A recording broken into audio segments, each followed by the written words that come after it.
Domino meo venerabili pissimoque omnium Britanniae insulae Christianorum rectori Alfred, Anglorum Saxonum regi, acer omnium servorum Dei ultimus, milimodam ad vota desidiorum utriusque vitae prosperitatem.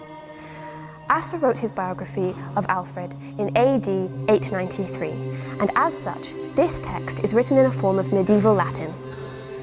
The use of Latin for literary purposes reached its peak during the Carolingian Renaissance of the 8th and 9th centuries. Although the Carolingian Renaissance was largely based in Francia, Asser was clearly familiar with Frankish Latin texts, such as the anonymous Vita Alcuini and Einhard's Life of Charlemagne.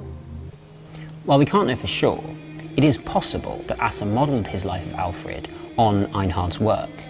He quotes the life of Charlemagne at several points in chapters 16, 73 and 81, and uses many terms peculiar to the Frankish Latin dialect, including Cambra rather than Camera, Capellanus and Senior. It is important to remember that the Latin of all medieval scholars, including Asser, was a second language, and this resulted in some of medieval Latin's most distinctive qualities. For example, many authors attempted to show off their knowledge of classical Latin by using rare or archaic constructions and vocabulary. Asser embellished his life of King Alfred with Grecisms, i.e. Greek words, such as graphium in chapter 11, and with archaic Latin terms like oppido in chapter 8. In addition, his word order is much closer to that of his vernacular Anglo-Saxon than the strict syntax of classical Latin.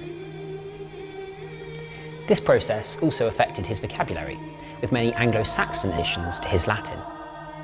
Interestingly, Anglo-Saxon was originally written in a runic script, but this changed in the 8th century when the runic system was replaced by the Latin alphabet, which had been introduced by Irish Christian missionaries.